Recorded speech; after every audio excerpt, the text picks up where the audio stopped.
وہ صدقہ نہیں کھا رہے 6-7 دن کی بھوک کے بعد، تم سود کیسے کھا لیتے ہو؟ حسینی ہو نا، پھر تم سود کیسے کھا لیتے ہو؟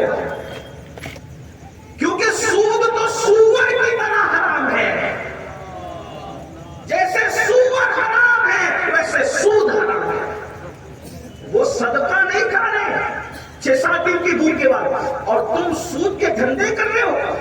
کس کے خیمے میں کھڑے ہو؟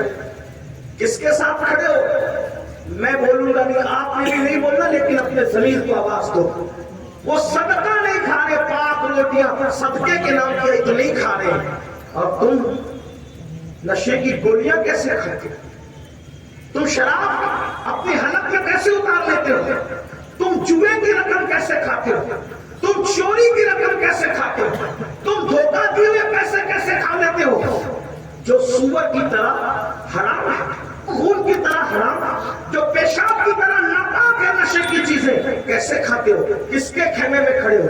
یاد رکھنا، اگر کل فہرست بنے گی کہ کردار کے اعتبار سے کون امام حسین کے خیمے میں کھڑا تھا اور کون یزید کے خیمے میں کھڑا تھا، تو یاد رکھنا نشہ کرنے والے جوانوں، کل قیامت کے دن تمہیں یزید کے ساتھ اٹھنا پڑے گا۔ عورتوں کو پاک کی نظروں سے دیکھنے والے جوانوں، کردار کے اعتبار سے تمہیں یزید کے ساتھ اٹھنا پڑے گا۔ اللہ اکبر۔ عورتوں پر پاک کی نظر ڈالنے والوں، زنا کے منصوبے بنانے والوں، یزید سے نفرت ہے نا تو کردار یزید سے نفرت کیوں نہیں کر لیتے؟ یزید سے نفرت ہے نا تو یزید کے کرتوت سے نفرت کیوں نہیں کر لیتے؟ بڑی معذرت کے ساتھ، یزید تو بندر نچاتا تھا، تم تو خود ناچتے ہو، شادیوں میں ڈی جے لگا کر کے ناچ رہے ہو، کس کے ساتھ کھڑے ہو؟ آؤ، آج بھی حسین آواز دے رہے ہیں، کون ہے دین کے معاملے میں میری مدد کرنے والا؟ آج بھی کربلا سے آواز آ رہی ہے، چھوڑ دو یزید کا خیمہ، جیسے حور نے چھوڑا تھا۔ آج بھی موقع ہے مرنے سے پہلے حسین صدا لگانے، مولا حسین آؤ دین کے نام پہ میرے مددگار بن جاؤ۔ اگر یزید کا خیمہ حور کی طرح چھوڑ دو گے تو جیسے میرے امام نے یزید کا خیمہ چھوڑنے پر حضرت حور کو جنت کی بشارت دی تھی، میرے امام آج بھی سب تمہیں جنت کی بشارت دیں گے، اور جنت کی بشارت ہی نہیں بلکہ انشاءاللہ تمہارا ہاتھ پکڑ کر جنت میں لے کر کے جائیں گے۔ آؤ آج سچی توبہ کر لو، آج معافی مانگ لو، لیکن بڑی معذرت کے ساتھ، شربت والا حسینی بننا آسان ہے، کردار والا حسینی بننا آسان نہیں ہے۔ کردار والا حسینی تو بغداد میں سو رہا ہے جسے غوث اعظم کہتے ہیں، کردار والا حسینی تو اجمیر معلیٰ میں سو رہا ہے جسے غریب نواز کہتے ہیں، کردار والا حسینی تو کلیر میں سو رہا ہے جسے صابر کلیر کہتے ہیں، کردار والا حسینی تو جو ہے وہ سرہند میں سو رہا ہے جسے مجدد الفسانی کہتے ہیں۔ ایک بات آپ سے کہوں، آج ہم کہتے ہیں نا لوگ ہمیں یہ کر رہے وہ کر رہے، مار رہے کاٹ رہے اور وطن سے نکالنا چاہتے ہیں، میں کہتا ہوں اللہ کی عزت کی قسم، صرف حسینی بن جاؤ، صرف حسینی بن جاؤ، دشمن بھی تم سے کانپتا نظر آئے گا۔ حسینیت میں طاقت اتنی ہے، قوت اتنی ہے، ہر حسینی سے زمانہ لرزا ہے۔ آج بات اتنی ہے، ہم حسینی کہہ رہے ہیں، حسینی بنے نہیں ہیں، حسینی بنے نہیں ہے۔ اگر ہم بن جائے نا، دیکھو کربلا کیا درس دے رہے ہیں۔ آئیے آج ہم، بکری نے میرے آنگن میں پیشاب کر دیا، ایک دوسرے پہ کیس، بیوی جا کر کے غصے سے بیٹھ گئی، شوہر پہ کیس، یہی بچوں نے کھیل کود میں گالی گلوچ کر دی تو مرڈر بھی کر دیتے دوسرے کی۔ کیا چیز ہے حسینیت؟ کیا ہے؟ مورخ نے کہا تھا کہ انصاف کیا، لیکن میں صرف ناقل کی حیثیت سے بطور نصیحت بیان ہے۔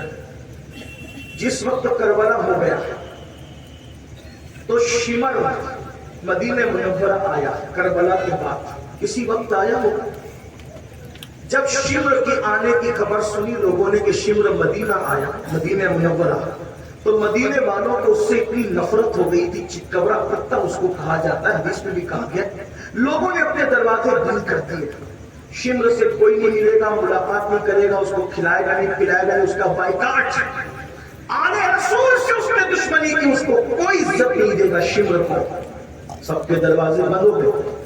یہ بات پہنچتے پہنچتے کسی نے امام زین العابدین تک پہنچا دی، امام آج مدینہ منورہ میں شمر آیا ہے، لوگوں نے اپنے دروازے بند کر لیے اس کے لیے، کسی کا دروازہ کھلا نہیں، نہ کھانا دے رہے، نہ پانی دے رہے، نہ اس کو گھر میں کوئی عزت سے آنے دے رہا ہے۔ امام نے فرمایا شمر آیا ہے، امام زین العابدین امام حسین کے شہزادے، آپ نے میں جا اس کو بلا کے رکھا، توجہ، سب نے دروازے بند کر لیے، امام زین العابدین کے تو اس کو بلا کے رکھا، خادم گیا بلا کے لایا، آپ نے دسترخوان بچھایا، اس کے آگے کھانا رکھا، پانی رکھا، جب وہ بھوکا پیاسا تھا امام زین العابدین کو دیکھا، پہچان لیا، جلدی جلدی سے کھایا بھی پیا بھی، اور کھانے پینے کے بعد جب پورا فارغ ہو گیا تو کہنے لگا اے علی، امام زین العابدین کا اصل نام علی ابن حسین ہے، کہا اے علی، شاید آپ نے مجھے پہچانا نہیں اس لیے اتنا احسان کیا، میں آپ کو بتا دوں جاتے جاتے آپ نے مجھے پہچانا نہیں اس لیے مجھ پہ اتنا احسان کیا۔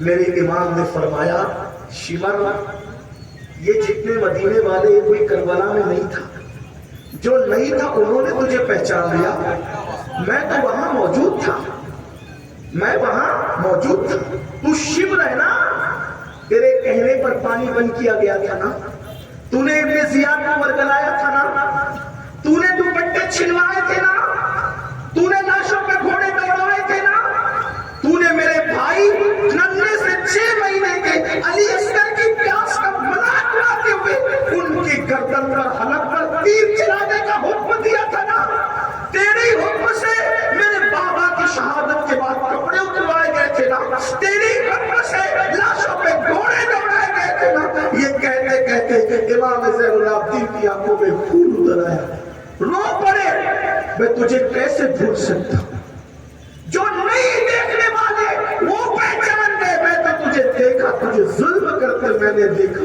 خواتین کے ہاتھوں میں رسیاں تیرے کہنے پہ بندھی تھی نا، یہ سب کچھ تو نے کیا تھا، میں نے تجھے پہچان لیا۔ اس نے کہا امام آپ مجھے پہچان گئے، پھر بھی کھلایا پلایا، دروازہ کھولا میرے لیے پہچاننے کے بعد۔ تب امام نے فرمایا جو تو نے کیا تھا نا وہ تیرے خاندان کی روایت ہے، وہ تیرے خون کا اثر تھا، اور جو میں نے کیا یہ ہمارے خاندان کی روایت ہے، ہمارے خون کی تاثیر۔ نعرہ تکبیر، نعرہ رسالت، میدان شہید اکرم، تاکہ اہل بیت مصطفیٰ اللہ منتقم حقیقی ہے، انتقام تو تجھ سے اللہ لے گا، لیکن تو میرے نانا کے مدینے میں چل کے آیا ہے، دنیا یہ نہ کہے کہ کوئی گیا تھا اور بھوکا رہا تھا مدینے میں، تو نانا کی چوکھٹ پر لوگ سوال یا نشان کھڑا کریں گے، ہمارے گھر کی روایت ہے دشمن بھی چوکھٹ پر آ جائے تو ہم لوگ اس کے ساتھ یہی سلوک کیا کرتے، اسے